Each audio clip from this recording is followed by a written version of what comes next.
Hi everyone, my name is Promise Odera One. You're welcomed. I want to address something that a few people have been raising, which is not far-fetched. I can understand why they are raising that in regards to the ongoing debate whether or not it's in the best interest of Nigeria for American troops or for America to intervene in our ongoing security challenge with terrorism.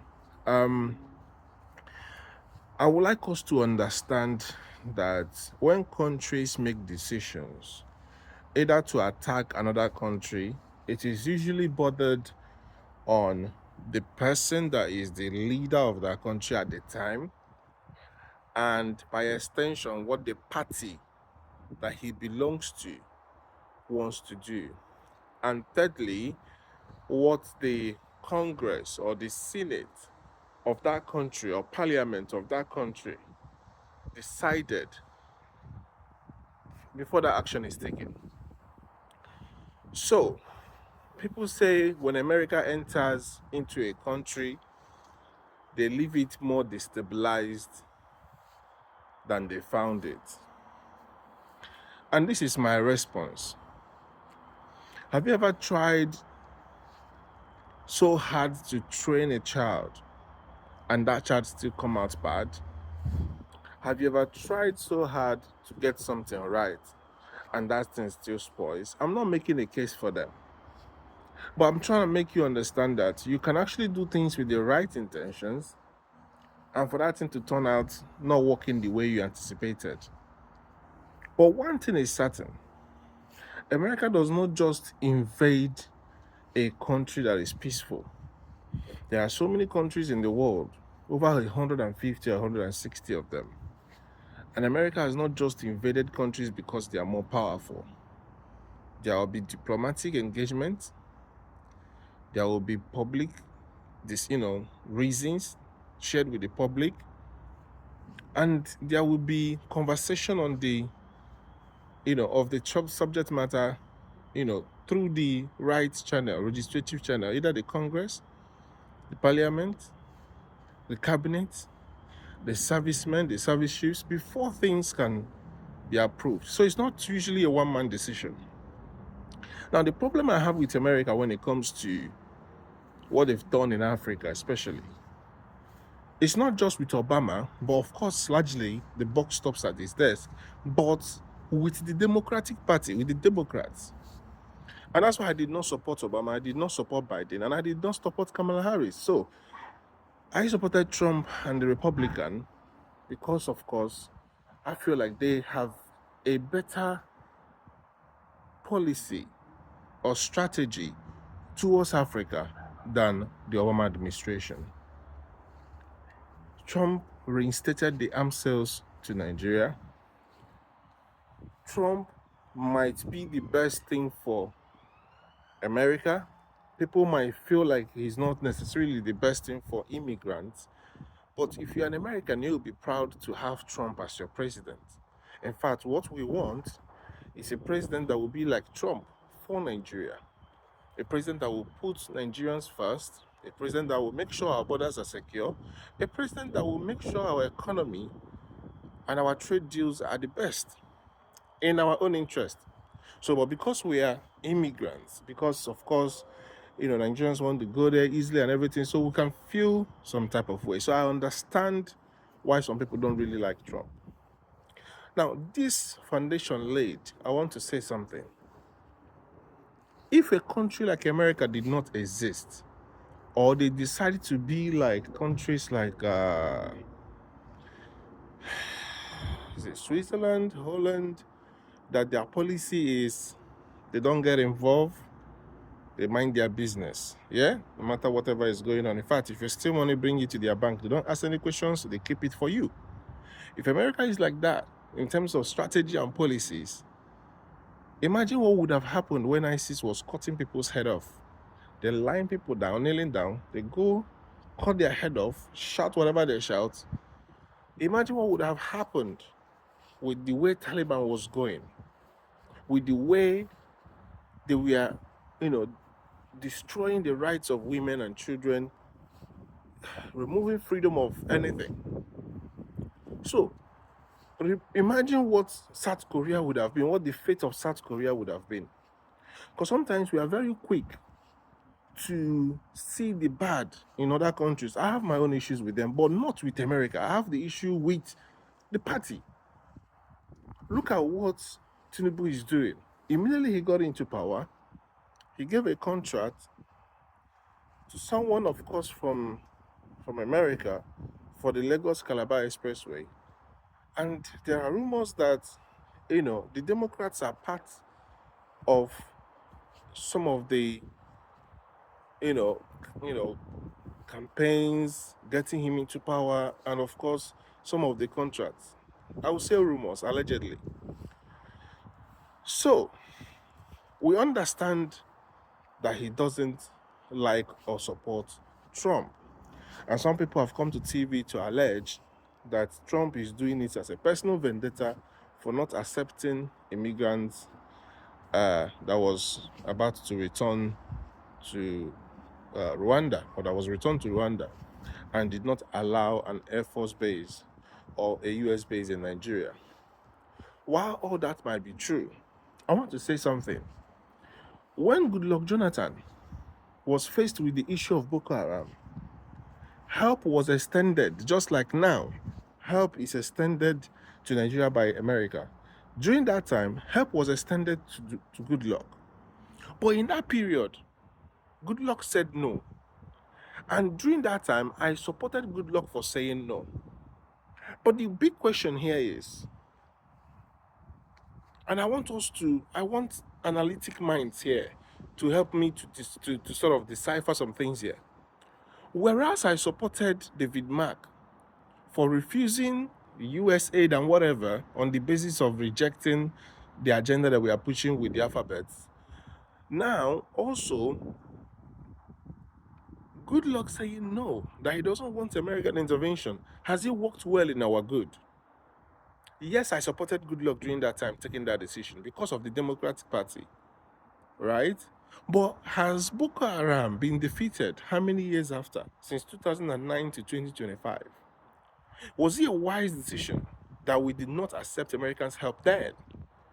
Now, America is saying, clearly, a senator in America called Nigeria a failed state.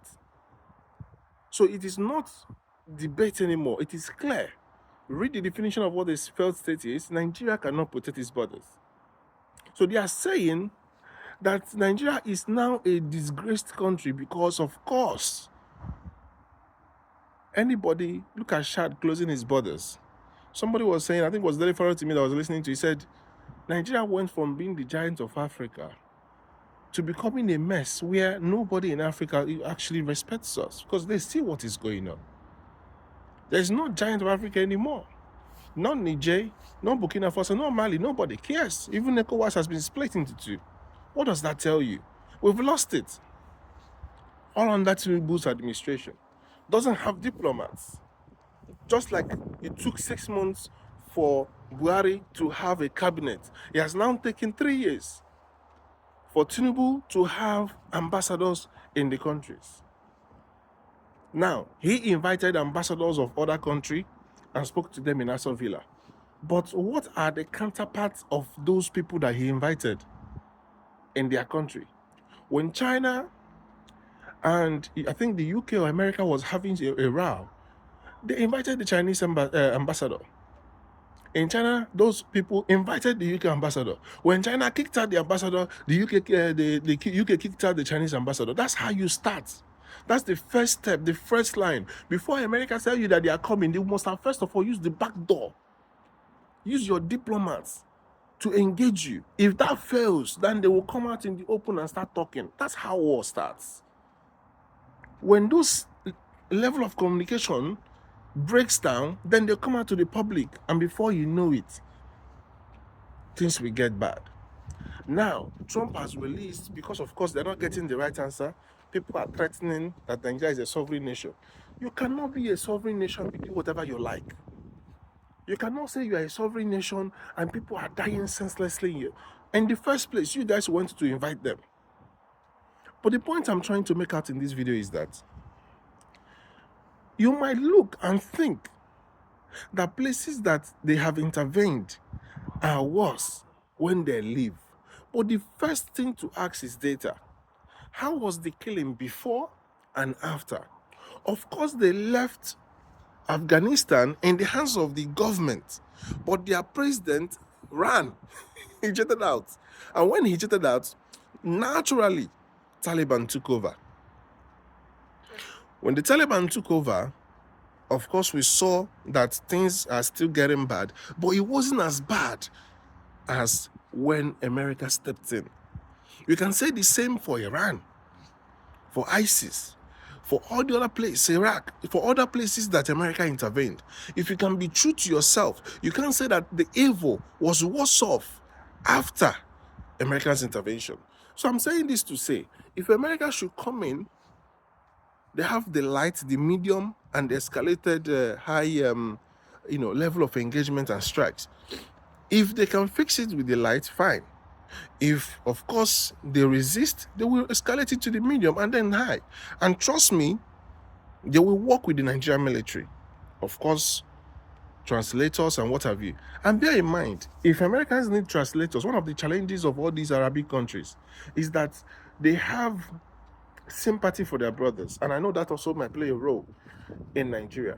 But a lot of Nigerians from other regions will line up to be translators for American, soldiers if they have to come into Nigeria. People will gladly give up the homes. Tell the Americans, this is the home of Sheikh Gumi. This is the home of Ababio. This is the home of Wike. This is the home of Tinubu. This is the home of Buhari. People will line up, especially, Igbos. Most of Igbos can speak multiple languages in Nigeria. Most Igbos can. The number of Yorubas that can speak Igbo or Hausas that can speak Igbo are less. But the Igbos that can speak even Yoruba and Hausa or even multiple languages are many. You will see that a lot of people will be ready to work with American soldiers to translate any language they want in Nigeria. So they might not have a lot of issues that they had. In fact, some people were promised, and in fact, if you are caught being a translator in some of these Arabic countries, you are killed. And some of the bad they did was that they left to taking those translators to America, because they have to vet whoever they are bringing back with them. Same goes for the UK. But in Nigeria, it's a different case. Number one, most Nigerians speak English. Number two, there will be willing people to, because a lot of people are patriotic. Starting from your politicians down, they don't even believe in the country. They don't believe in the unity. They don't believe in one Nigeria. Now, I'm saying this to say, anything to save life, anything for safety. If you are held at gunpoint and you are asked to give up your possession or you lose your life, I'm sure all of you will choose to give up your possession. In many cases in Nigeria, when people are kidnapped, they lose their money, they pay the ransom, and they are still killed. In many cases, the military are the ones taking the money to them. In many cases, we see them negotiating with terrorists. In many cases, we see Sheikh Gumi making a case for them. They actually are calling IPOB a self-determination group that created a wing, ESN, to fight against the Fulani herdsmen that are raping and killing people in the bush. That was why ESN was created by IPOB. IPOB is in many countries, going to UN, going to places, advocating for Nigeria to, to divide. They are calling them terrorists, right? Saying they are secessionists, as if asking for division is not their right. It's their right, it's their group. It's an amalgamation at the end of the day. So these are where the problem lies. So why am I saying this? America leaves a place, it might look like he leaves it more disordered, but he reduces the killing, the senseless killing in most of those places they've entered. I'm not saying I'm going to be happy if I come to Nigeria and see, but if it is what it takes to provide safety to the common man, of course they should come in. And I'm praying and hoping that they come in. I want American soldiers in Nigeria to restore peace, to destroy these guys in their core strongholds. Thank you.